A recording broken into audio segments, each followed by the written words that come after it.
Hello students, this is Kanika Dhawan. Welcome to unlocking equation YouTube channel. UE classes में आपका स्वागत है।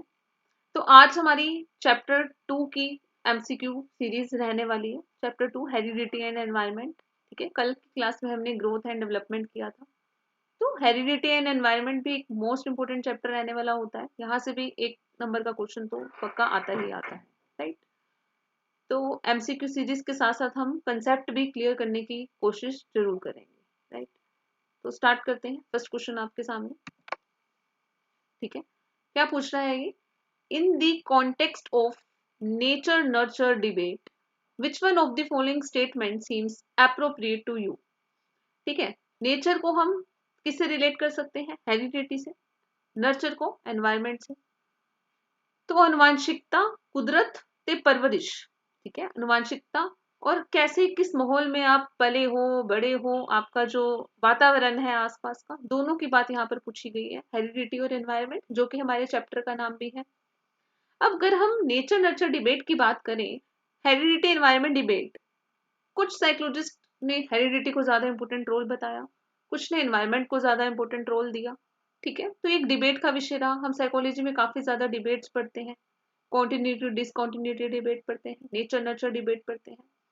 पर अब नेचर नर्चर को अगर हम देखें साथ में, तो कौन सा ऑप्शन हमें बेस्ट दिखाई दे रहा है? बताओ, क्या कंक्लूजन निकला, क्या नतीजा निकला? आज हम कैसे मानते हैं? हम डेवलपमेंट भी अगर देखते हैं तो हम क्या कहते हैं कि वो हेरिडिटी एनवायरनमेंट की क्या है? प्रोडक्ट है। हम किसी एक चीज को नहीं मान के चलते कि हेरिडिटी का ही रोल है बस, या एनवायरनमेंट का ही रोल है। डेवलपमेंट जो है, एक बच्चे का विकास जो है, वो हेरिडिटी और एनवायरनमेंट की गुणनफल है, दोनों का प्रोडक्ट है। ठीक है, किसी एक एस्पेक्ट पे हेरिडिटी का रोल ज्यादा हो सकता है, कभी कभी वातावरण का ज्यादा रोल हो सकता है। ठीक है, समझ में आ रही है यहाँ तक एक बात? अब कुछ लोग हैं, कुछ जैसे हम बिहेवियरिज्म वाले बात करें ना, बिहेवियरिज्म की बात करें, राइट।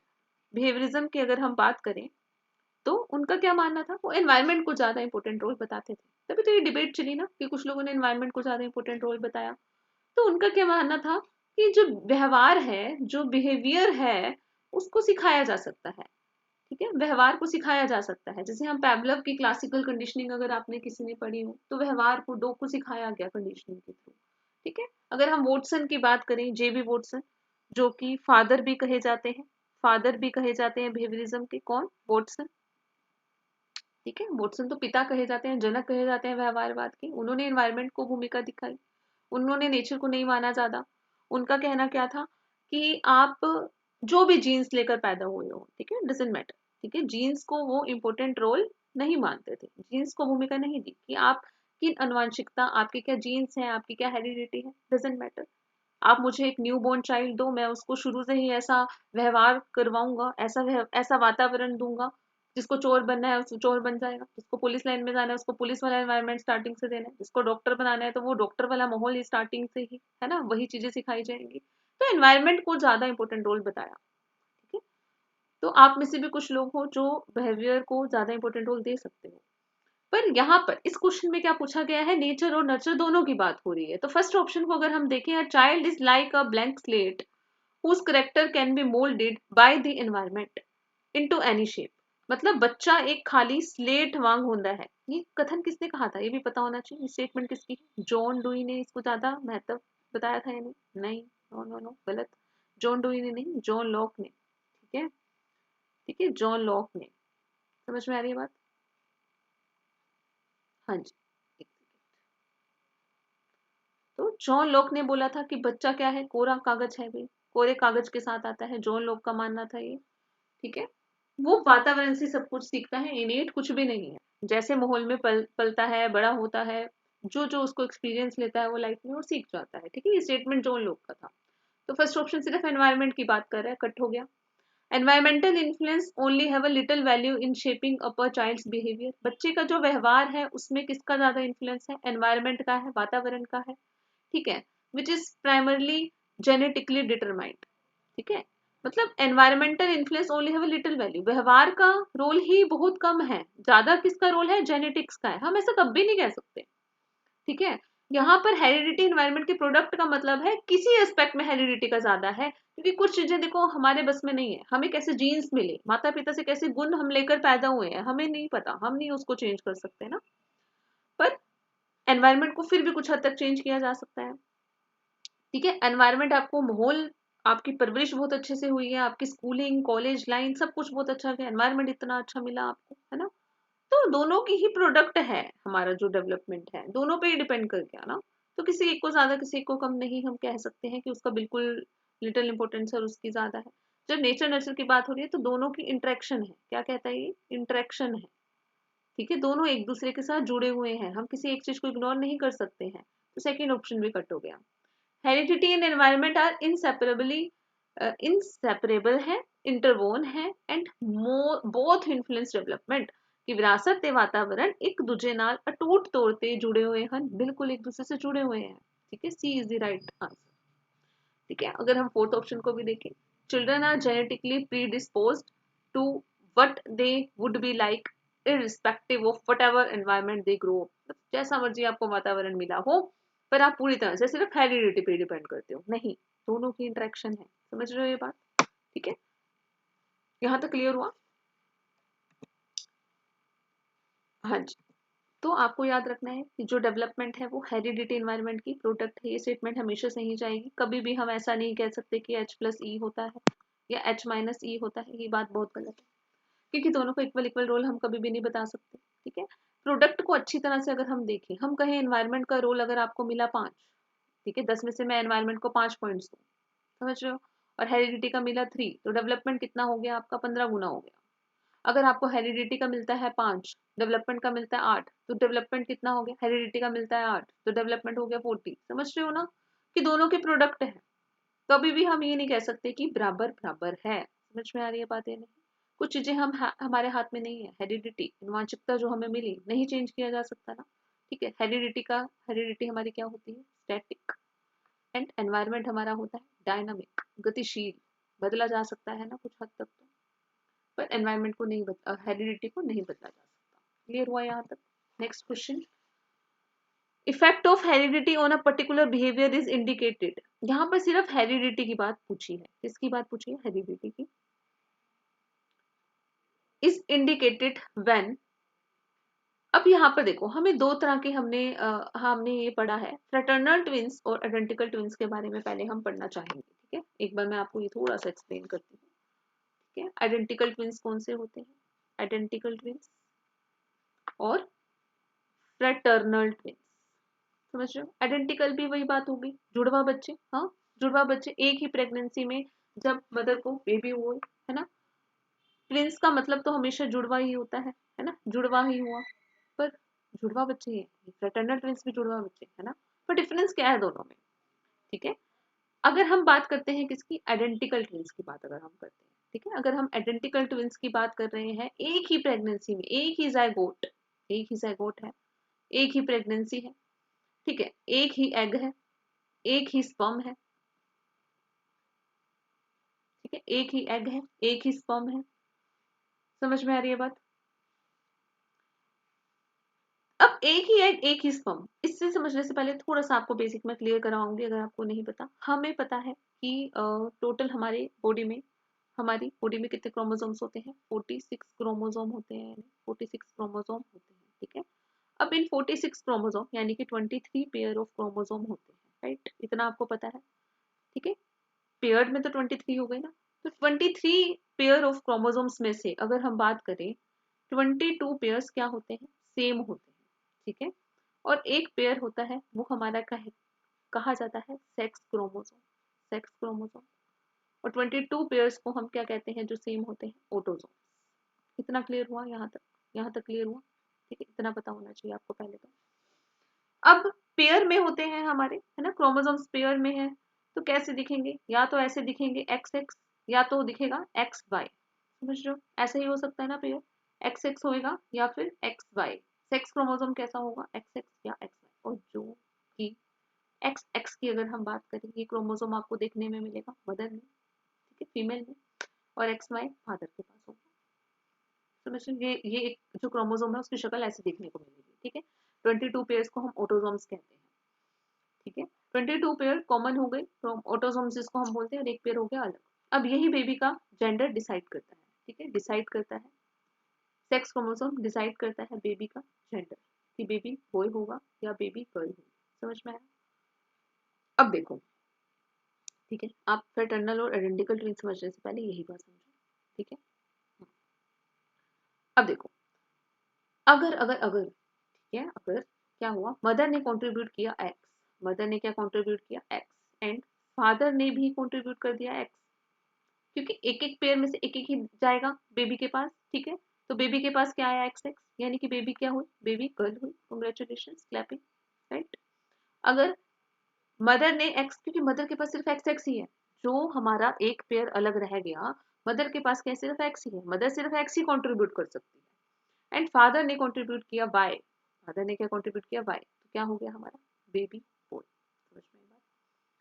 तो डोमिनेट कौन कर रहा है यहाँ पर, डोमिनेट कौन कर रहा है, फादर कर रहे हैं, ठीक है, पिता कर रहे हैं डोमिनेट, क्योंकि फादर की वजह से ही डिसाइड हो रहा है बेबी का जेंडर क्या होगा, वो गर्ल होगी या बॉय होगा। इतनी बात समझ में आई? इतना तो पता लग गया। अब हम पढ़ते हैं, इतना तो पता लग गया ना कि बेबी गर्ल और बेबी बॉय कैसे हो रहा है। अब हम पढ़ने वाले हैं यहाँ पर आइडेंटिकल और फ्रेटर्नल ट्विंस, राइट। तो अगर हम बात करें यहाँ पर आइडेंटिकल ट्विंस की, अब एक ही एग और एक ही स्पर्म से, ठीक है, जब कंट्रीब्यूट हुआ, फर्टिलाइजेशन की प्रोसेस हुई, अब एक ही ज़ायगोट आगे जब फर्दर डिवाइड हो गया टू में, एक ज़ायगोट है, ठीक है ना, वो ही फर्दर टू में हो जाता है ब्रेक। समझ में आ रही है बात?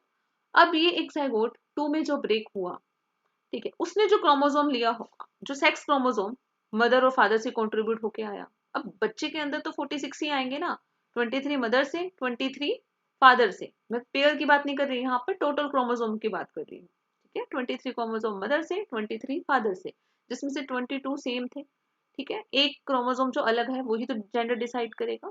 अब वो आया क्या, हाँ, वो क्या आया, मान लो वो एक्स एक्स आया होता, मान लो वो एक्स एक्स आया होता, ठीक है, वही ज़ायगोट तो फर्दर दो में डिवाइड हुआ है, यानी कि दोनों क्या होंगी, गर्ल्स, ठीक है। अगर ये एक्स एक्स के बजाय क्या आया होता, अगर ये एक्स एक्स के बजाय आया होता एक्स वाई, और यही फर्दर दो में डिवाइड हुआ, यही फर्दर दो में डिवाइड हुआ, तो दोनों बच्चे क्या होंगे, लड़के, यानी कि बॉयज। तो यहाँ पर क्या चांस बन रहे हैं आइडेंटिकल में, जब जुड़वा बच्चे होंगे दोनों ही या तो गर्ल्स होंगी या फिर दोनों ही क्या होंगे, बॉयज होंगे। समझ रहे हो, दो जुड़वा बच्चे, दोनों लड़कियां या दोनों लड़के, हूबहू, ब्लड ग्रुप भी सेम हो सकता है। पर अगर हम बात कर रहे हैं यहाँ पर फ्रेटर्नल ट्विंस की, ठीक है, अब एक ही ज़ायगोट नहीं, यहाँ पर एक एग और एक स्पर्म था, यहाँ पर दो डिफरेंट एग हैं, दो डिफरेंट स्पर्म हैं। समझ में आ रही है बात, दो डिफरेंट एग और दो डिफरेंट स्पर्म है, ठीक है। तो दो ज़ायगोट बनेंगे, डाई ज़ायगोट भी कह सकते हैं, यहाँ पर मोनोज़ायगोट हो गया, दो ज़ायगोट बने। अब देखो कितनी पॉसिबिलिटी बनी, बता सकते हो कितनी पॉसिबिलिटी बनी। हो सकता है जो हमारा एक क्रोमोसोम है ना, एक पेयर जो होता है, कि या तो वो क्या आया हो, एक्स एक्स हो, ये भी हो सकता था, या एक्स वाई, होना तो यही है ना, एक्स वाई। पर एक ही प्रेगनेंसी है ना, यहाँ पर एक एग और एक स्पर्म ने तो एक्स एक्स बनाया, इस एग और इस स्पर्म ने, दूसरे एग और दूसरे स्पर्म ने, क्योंकि यहाँ पर दो एग और दो स्पर्म रिलीज हो रहे हैं, मदर दो एग रिलीज कर रही है और दो स्पर्म है, एक एग एक स्पर्म से जाके टकराया, एक एग एक स्पर्म से जाके टकराया, तो यहाँ पर क्या बात हो रही है, ठीक है, दो ज़ायगोट बन गए। अब वो भी एक्स एक्स भी हो सकता था या एक्स वाई भी हो सकता था, पर अब कॉम्बिनेशन कितने बने ना, ठीक है, हो सकता था दोनों ही गर्ल्स हो जाए, अगर एक्स एक्स इसने भी लिया, एक्स एक्स इसने भी लिया, इसने एक्स वाई लिया, इसने एक्स वाई लिया, यानी कि दोनों बॉयज भी हो सकते हैं। पर ऐसा हो सकता है इसने एक्स वाई और इसने क्या ले लिया हो, एक्स वाई ले लिया हो, यानी कि पहले पहले एग पहले स्पर्म से गर्ल बन गई हो और दूसरे एग दूसरे स्पर्म से कौन सा क्रोमोसोम्स मिल गया हो, वाई वाला फादर ने कंट्रीब्यूट किया हो, तो बॉय हो सकती है, ठीक है। या फिर पहले वाला एग पहला स्पर्म बॉय, वो गर्ल, मतलब कि लड़का लड़की भी हो सकता है, दोनों लड़कियां भी हो सकती है, दोनों लड़के भी हो सकते हैं फ्रेटर्नल ट्विंस में, ठीक है। और ये प्रेगनेंसी हम जनरली थोड़ा सा देखने को मिलती भी है कि लड़का लड़की हुआ है, आइडेंटिकल बहुत रेयर है, ठीक है, आइडेंटिकल थोड़ा रेयर होता है। यहाँ तक आपको थोड़ा सा क्लियर हुआ होगा, तो आप अभी क्वेश्चन पे जाओ लास्ट। क्या क्वेश्चन पूछा था कि effect of heredity on a particular behaviour is indicated when fraternal twins express the behaviour more similarly than identical twins. नहीं, आइडेंटिकल में ही दोनों बॉयज या दोनों गर्ल्स है ना, वो हूबहू शक्ल की कॉपी होती है ना, तो आइडेंटिकल ट्विंस बिहेवियर को ज्यादा सेम दिखाएंगी, ठीक है। Identical twins express the behaviour more similarly than fraternal twins, ये स्टेटमेंट हमें अच्छी लग रही है, क्योंकि आइडेंटिकल में दोनों बॉयज हैं दोनों गर्ल्स हैं, ठीक है, सेम सेम है, हूबहू कॉपी है। ठीक है, there is literal similarity in expression of behaviour both in, थोड़ी सी सिमिलैरिटी दिखाई देगी हमें आइडेंटिकल और फ्रेटर्नल ट्विंस में, या both fraternal and identical twins express the behaviour equally, ये तो नहीं हुई कोई बात। आइडेंटिकल ट्विंस में हमें ज्यादा सिमिलैरिटी देखने को मिलती है, ये बात हमने अभी पढ़ी थी। समझ में आई बात? नेक्स्ट क्वेश्चन, यहाँ तक क्लियर हुआ ना? हाँ जी, what is the basic unit of heredity, ये क्वेश्चन पीएस स्टेट में लास्ट टाइम आया। ठीक है, ये क्वेश्चन हमारा पीएस स्टेट में आया हुआ है, पीएस स्टेट में आया हुआ है। ठीक है, कि हेरिडिटी की अनुवांशिकता, हेरिडिटी क्या है? माता पिता से जो भी आपको गुण मिले, माता पिता से जो भी आपको ट्रेड्स मिले हैं। ठीक है, अब उसकी सबसे बेसिक यूनिट क्या है हमारी, सबको पता होगा इसका आंसर, जीन। जीन्स। देखो हमारी बॉडी में, हमारी बॉडी है जो हमारी बॉडी, हाँ, हमारी बॉडी में कितने सारे सेल्स हैं, कितने सारे सेल्स हैं, और वो सेल्स जिनके अंदर न्यूक्लियस होता है, नाभिक होता है जिसको हम बोलते हैं, है ना, कितने सेल्स है ना हमारी बॉडी में। ठीक है, वो सेल्स जिनके अंदर क्या होता है, नाभिक होता है। ठीक है, न्यूक्लियस, उसमें ही क्या मिलते हैं हमें, एक थ्रेड लाइक स्ट्रक्चर होता है, थ्रेड लाइक स्ट्रक्चर जिसको हम क्या कहते हैं, क्रोमोसोम कहते हैं। ठीक है, समझ में आ रही है ये बात? ठीक है, क्रोमोसोम्स, उनमें ही क्या होते हैं, ठीक है, डीएनए होते हैं, डीएनए। डीएनए क्या होता है? ठीक है, अगर हम डीएनए की बात करें ठीक है, अगर हम बात करें डीएनए की, जो भी जेनेटिक इंफॉर्मेशन है, जेनेटिक इंफॉर्मेशन हमें कहाँ से मिलती है, डीएनए से ही मिलती है ना। कहते हैं ना, माता पिता का डीएनए टेस्ट करवाते हैं हम, है ना, बच्चे का भी करवाते हैं, पिता से करवाते हैं, ताकि हमें जेनेटिक इंफॉर्मेशन का पता चले।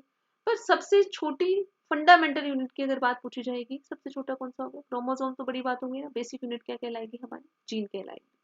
समझ में आया ये क्वेश्चन, क्लियर हुआ? नेक्स्ट करें।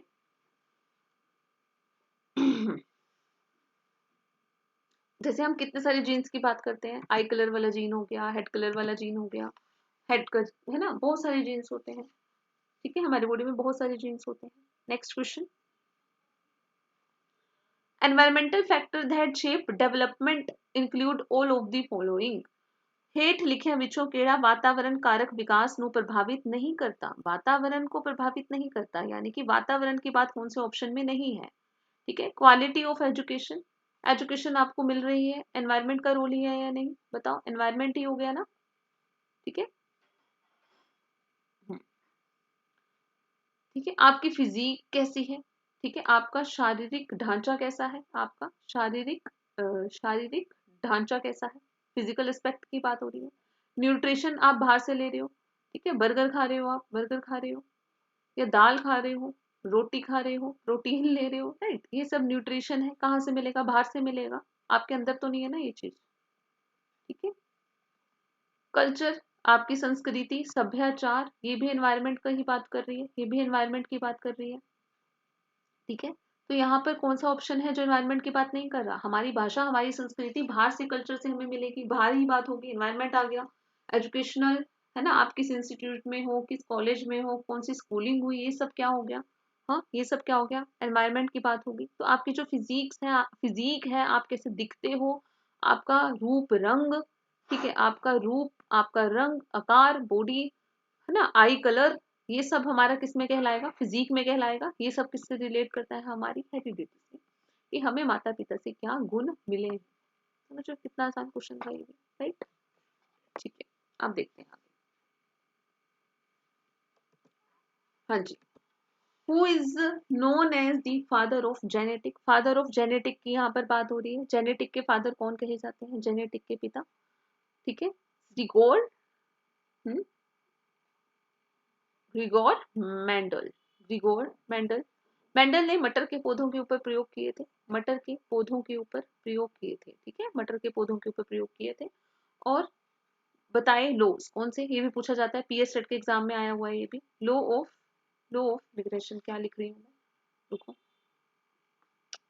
Law of segregation, law of segregation, segregation, law of dominance, third था उन्होंने लॉ बनाया जो, ये नियम ऐसे नहीं बने, इन्होंने मटर के पौधों में प्रयोग करके बनाए। Law of independent, law of independent assortment, ठीक है, समझते हैं इसको। सेग्रीगेशन मतलब पृथ्वीकरण का नियम, ठीक है, सेग्रीगेशन का मतलब पृथ्वीकरण का नियम। डोमिनेंस मतलब प्रभुता का नियम, प्रभाव जो डालेगा, ठीक है। इंडिपेंडेंट मतलब अलग अलग, है ना, समझते हैं इसको। देखो अगर हम बात कर रहे हैं यहाँ पर मेंडल की, ठीक है, अगर हम यहाँ पर बात करें किसकी, मेंडल की अगर हम बात करें,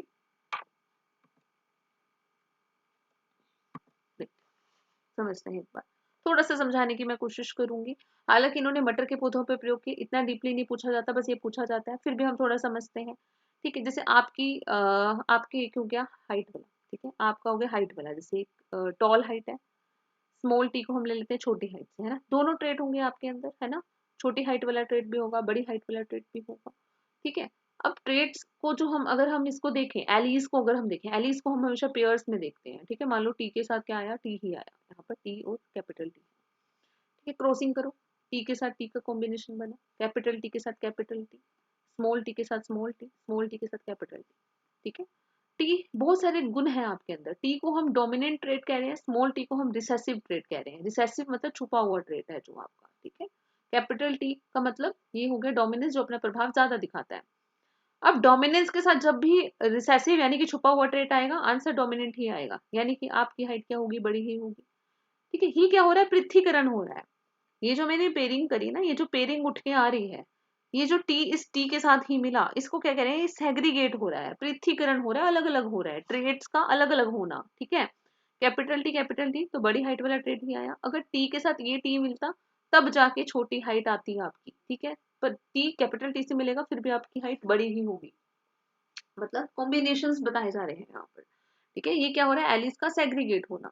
इसी वजह से क्या होता है, मान लो ये तो टी के साथ टी था, यहाँ पर टी टी ना होता, कैपिटल टी ही होता, तो टी और टी आता, ये टी के साथ क्या आता, बड़ा टी ही आता, इस टी के साथ भी टी आता, स्मॉल टी के साथ भी कैपिटल टी आता, फिर इस स्मॉल टी के साथ भी कैपिटल टी आता। समझो, वैसे नहीं भी आया समझ तो कोई बात नहीं, थोड़ा सा समझने की कोशिश करो, कुछ बताना चाहती हूँ। तो भी यहाँ पर क्या आता, फिर कैपिटल टी आता, यानी कि इस जनरेशन में मान लो ये है फर्स्ट जनरेशन, ठीक है, ये क्या है, फर्स्ट जनरेशन है, इस फर्स्ट जनरेशन में टी टी टी टी यानी कि बड़ी हाइट ही आती, क्या आती, बड़ी हाइट, ठीक है, बड़ी हाइट वाले लोग मिल रहे हैं, ठीक है। पर मान लो कि टी टी के साथ कॉम्बिनेशन क्या बना, क्योंकि ये देखो, ये अब यहाँ पर तो पॉसिबिलिटी ज्यादा होगी, इस टी टी का स्मॉल टी के साथ, स्मॉल टी कैपिटल टी के साथ करें, फिर तो एक कॉम्बिनेशन मिल सकता था ना, कि टी और टी आ जाते इकट्ठे होकर, तो छोटी हाइट वाला ट्रेट आ सकता था या नहीं, बताओ, आ सकता था ना, ठीक है। ये बात मैं कुछ समझाना चाहती हूँ, हम देसी लैंग्वेज में समझते हैं। कभी कभी ऐसा होता है ना कि एक ट्रेट एक जनरेशन में हमें देखने को मिलते हैं, ठीक है। आपने कभी अपनी डेली लाइफ में भी देखा होगा कि दादा दादी हैं जो वो थोड़े से सांवले हैं, राइट, और मम्मी पापा क्या है, गोरे हैं।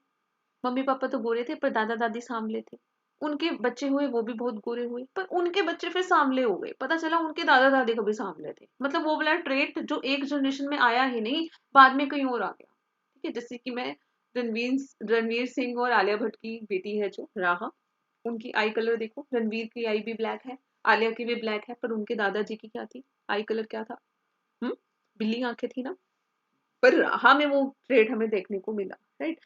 कभी कभी ऐसा होता है कि एक ट्रेड एक जनरेशन में मिस हो जाते हैं पर दूसरी जनरेशन में हमें देखने को मिलते हैं, वो हमारा क्या कहलाया, वो किसकी वजह से होता है, इस सेग्रीगेशन का ही रिजल्ट होता है, समझ रहे हो, इस सेग्रीगेशन की वजह से ही होता है। डोमिनेंस मतलब वो ट्रेड जो अपना प्रभाव सबसे ज्यादा दिखाई देगा, ठीक है ना। जैसे आप कभी कभी देखते हो ना कि आई कलर ब्लैक ही चलता आ रहा है, क्योंकि वो डोमिनेट कर गया ट्रेड, जिसने अपना प्रभाव ज्यादा दिखा दिया, ठीक है, ऐसे समझ सकते हो। इंडिपेंडेंट असॉर्टमेंट का मतलब क्या होता है कि जैसे देखो, ये हम देख रहे थे ना कि टीटी आ रहा है या स्मॉल टीटी आ रहा है, अब ये टीटी आया ट्रेट हाइट वाला, पर ये मान लो आईज वाला ट्रेट ये वाला कॉम्बिनेशन उठ के आ जाता, पर हो सकता था इस टीटी के साथ बी भी आ जाता, मतलब ये इंडिपेंडेंट है, इसका इससे कोई लेना देना नहीं है, जो ये ट्रेड्स जो ये गुण उठ के आ रहे हैं उनका आपस में कोई कनेक्शन नहीं है, ठीक है। मतलब देसी लैंग्वेज में समझो थोड़ा, कभी होता है ना कि आपकी हाइट तो इतनी बड़ी, आपकी हाइट वाला ट्रेड तो आपको बड़ा अच्छा मिल गया, पर आपकी स्किन कलर वाला या फिर आपके बालों वाला ट्रेड बहुत बेकार निकला है, ठीक है, आपके बाल आगे से गायब, बड़ी जल्दी हो गए, हेरिडिटी से मिली ऐसी प्रॉपर्टी आपको, ये गुण, कि हेयर कलर वाला ट्रेड आपका अच्छा ही नहीं आया, ठीक है, मम्मी पे नहीं गया पापा पे चला गया, मतलब ये ट्रेड इंडिपेंडेंट है, समझ में आ रही है बात, ये नहीं है कि आपको स्किन कलर वाला ट्रेड बहुत अच्छा मिला है तो आई कलर वाला भी अच्छा ही मिलेगा, ठीक है, हो भी सकता है, मतलब इंडिपेंडेंट है।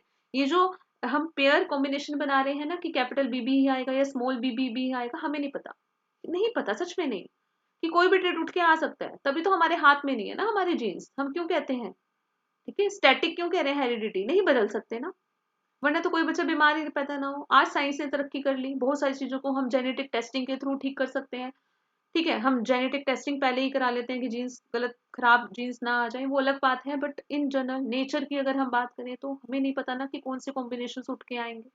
ये बात है इंडिपेंडेंट असॉर्टमेंट का होना, कि ट्रेड्स हैं वो हमें इंडिपेंडेंटली मिले हैं, इंडिपेंडेंट मतलब जो किसी पे डिपेंड नहीं कर रहे हैं। हाइट कलर वाला ट्रेड का स्किन कलर वाले ट्रेड से कोई लेना देना नहीं है, स्किन वाले का हेयर कलर वाले ट्रेड से कोई लेना देना नहीं है। समझ में आ रही है बात, ठीक है, ये 3 लॉज आपको नेम भी याद होने चाहिए।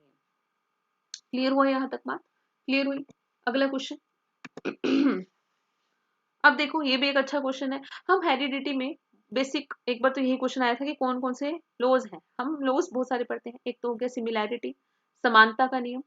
सेकंड हो गया लॉ ऑफ वेरिएशन, हमें वेरिएशन भी देखने को मिलता है। सिमिलैरिटी मतलब like begets like, like begets like, ठीक है, जैसे माता पिता वैसी संतानें, पर ऐसा जरूरी तो नहीं होता, बहुत सारे बदलाव और बहुत सारे चेंजेस देखने को मिलते हैं, बहुत सारी वजह से भी होते हैं ये वेरिएशन, ठीक है। एक हम पढ़ते हैं जो कि सर फ्रांसिस गैल्टन ने भी बात की थी जिसके बारे में, हाँ, फ्रांसिस गैल्टन का नाम आप बहुत देखोगे हेरिडिटी में। Law of regression, regression to mean ऐसे पढ़ेंगे तो ज्यादा अच्छा लगेगा, ठीक है, जिसका ये क्वेश्चन ही है। In some of the cases children show less mental ability as compare to their parents, ये भी पीएस टेट का प्रीवियस ईयर क्वेश्चन है, ठीक है। And vice versa, this rule of heredity is known as what, ये कौन सा law है कि कुछ ਮਾਮਲਿਆਂ ਵਿੱਚ ਬੱਚਿਆਂ ਦੀ ਮਾਨਸਿਕ ਸਮਰੱਥਾ ਮਾਪਿਆਂ ਨਾਲੋਂ ਘੱਟ ਜਾਂ ਵੱਧ ਹੁੰਦੀ ਹੈ, ਘੱਟ ਜਾਂ ਵੱਧ लिखा हुआ है, ठीक है, ਤਾਂ उस विरासत ਦੇ नियम ਨੂੰ ਕੀ ਕਿਹਾ ਜਾਂਦਾ है, कहा जाता है उसको लॉ ऑफ रिग्रेशन। समझो इस बात को क्या है, ठीक है, regression to mean, population to mean ऐसे समझ सकते हो, मीन की तरफ जाती है हमारी, रिग्रेस टू मीन जाती है, ठीक है। कभी कभी हो सकता है कि माता पिता की मेंटल एबिलिटी बहुत ज्यादा हो, बहुत ज्यादा हो, पर बच्चों की उतनी ज्यादा ना हो, ठीक है, वो एवरेज में ही रह जाएगी, ठीक है, थोड़ी सी घट या थोड़ी सी वध हो सकती है।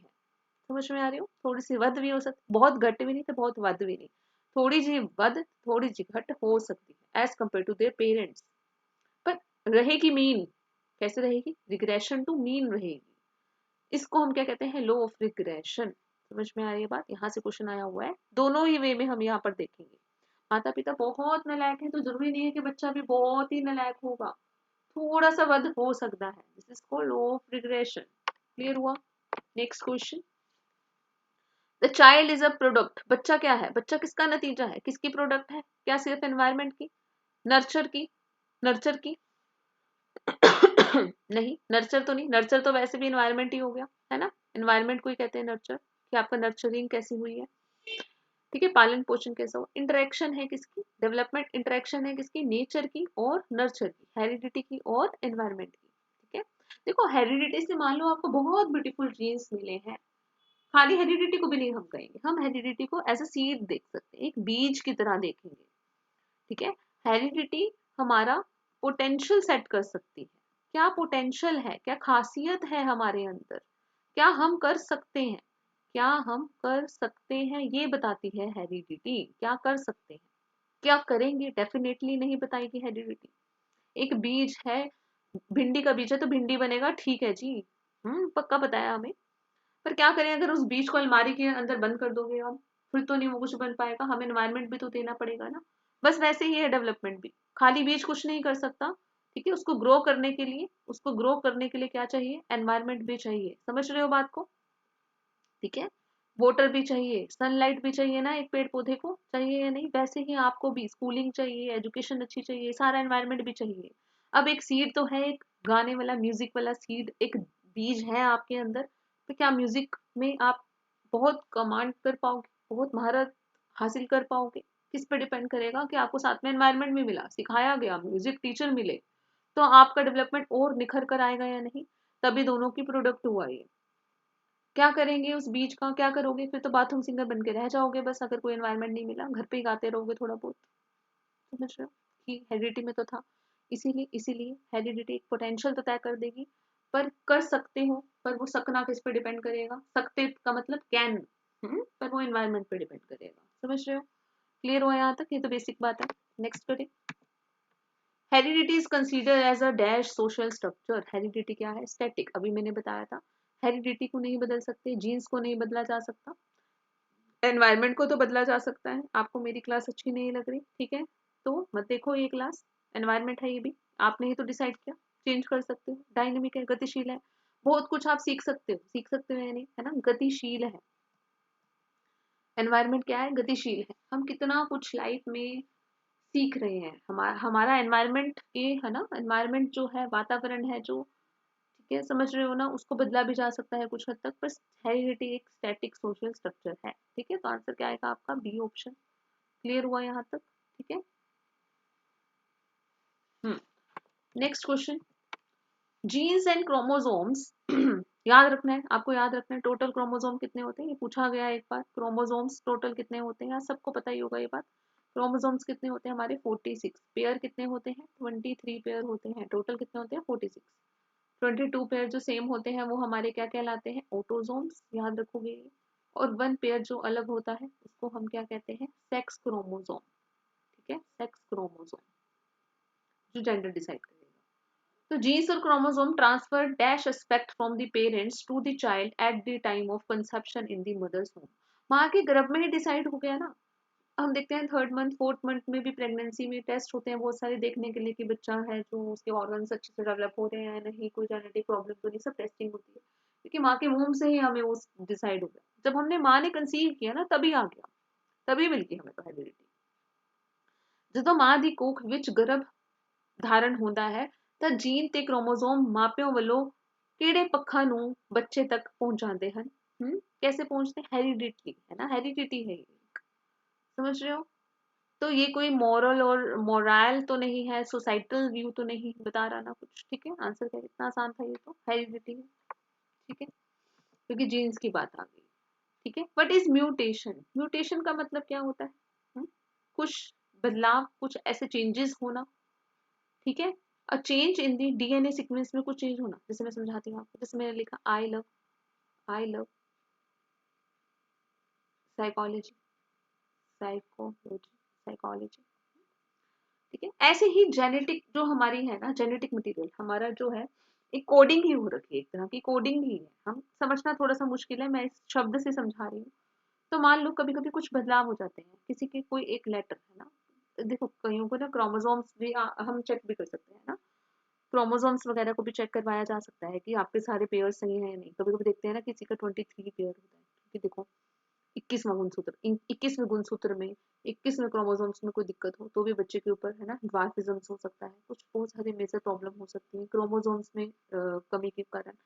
एक ऐसे थ्रेड लाइक स्ट्रक्चर होता है, देखो ऐसा क्रोमोसोम है ना, कभी कभी होता है एक के ऊपर एक चढ़े हुए मिल जाते हैं हमें क्रोमोसोम्स, है ना। तो यानी कि बच्चे के अंदर ऑटिज्म जैसे हम कितनी सारी बीमारियां हम देखते हैं ना जो जेनेटिक की वजह से आ रही है, कुछ क्रोमोसोम में एरर होने की वजह से भी प्रॉब्लम्स देखने को मिलती है। कुछ कारण म्यूटेशन भी होता है उसके अंदर, बदलाव होना, कि एक डीएनए की सीक्वेंस जो चल रही है उसमें ही चेंज हो जाना। जैसे मैंने कहा आई लव साइकोलॉजी में मैंने एल को हटा दिया, क्या मतलब रह गया? आई ऑफ साइकोलॉजी, कुछ मतलब बना? कुछ नहीं बना ना। कभी कभी म्यूटेशन अच्छे के लिए भी होती है, कभी कभी कुछ गलत भी होती है म्यूटेशन। ठीक है, कभी कभी कुछ इम्पैक्ट भी नहीं डालती म्यूटेशन, बदलाव। जैसे ऋतिक रोशन की 6 फिंगर हो गई, ये भी एक म्यूटेशन है, म्यूटेशन की वजह से हुई, क्या वो उस कोडिंग में गड़बड़ी हो गई या कैसे, है ना। तो म्यूटेशन का मतलब एक जेनेटिक क्रॉस नहीं हम कहेंगे, एलीज का कॉम्बिनेशन नहीं करेंगे, सेल डिवीजन नहीं, डीएनए सीक्वेंस में ही किसी चेंज की वजह से होती है हमारी म्यूटेशन। समझ में आया क्वेश्चन? क्लियर हुआ यहाँ तक? तो आज हमने ट्राई करा कि हेरिडिटी एंड एनवायरनमेंट के इंपॉर्टेंट क्वेश्चन जो अभी तक के एग्जाम्स में आ चुके हैं उनको करने का। ठीक है, अभी कुछ क्वेश्चंस और भी आपको देखने को मिलेंगे। लास्ट क्वेश्चन है, nature nurture debate refers to. ये अभी मैंने बताया, नेचर प्रकृति, नेचर प्रकृति, हेरिडिटी जिसको बदला नहीं जा सकता। नर्चर आपका पालन पोषण कैसा हुआ है, आपका पालन पोषण यानी कि एनवायरमेंट, नर्चरिंग कैसी हुई है आपको, माता पिता ने स्टार्टिंग से किस कैसा एनवायरमेंट दिया आपको, है ना। तो नेचर की बात, जेनेटिक्स, नेचर जेनेटिक्स की बात करेगा और एनवायरमेंट किसकी बात करेगा, नर्चर किसकी बात करेगा, एनवायरमेंट। बिहेवियर का कुछ भी मतलब नहीं है, बायोलॉजी नहीं है, अपब्रिंगिंग नहीं बोलेंगे, अपब्रिंगिंग और एनवायरनमेंट तो थोड़ा सेम ही हो गया, तो आंसर क्या आएगा आपका, ये ऑप्शन कितना आसान है। ठीक है, आप याद रखोगे कि नर्चर को ज़्यादा इंपॉर्टेंस किसने दी है, नर्चर को, और एनवायरनमेंट को ज़्यादा इंपॉर्टेंस किसने किसने दी है, बिहेवियरिज्म ने दी है ना, बिहेवियरिज्म ने। ठीक है, जिसमें सबसे ज़्यादा दी है वो ऑप्शन याद रखोगे यहाँ पे, क्योंकि ये फादर कहे जाते हैं। ठीक है, बाकी हम जब बहुत सारे स्कूल्स करेंगे साइकोलॉजी के, तब हम और बात करेंगे इसके ऊपर। ठीक है, कि बिहेवियरिज्म वाले किस किस चीज़ को मान के चलते हैं। ठीक है, आज इतना ही करते हैं। कल की क्लास थर्ड चैप्टर हमारा रहने वाला है। कल हम करेंगे एक बार जीन पियाजे, क्योंकि वो सबका फेवरेट होता है, राइट। थर्ड चैप्टर हम उसी को करते हैं, फिर हम वेगोस्की करेंगे, कॉलबर्ग करेंगे, और पियाजे के बहुत इंपॉर्टेंट क्वेश्चन हम कल करने वाले हैं। ठीक है, आज की क्लास देखने के लिए थैंक यू।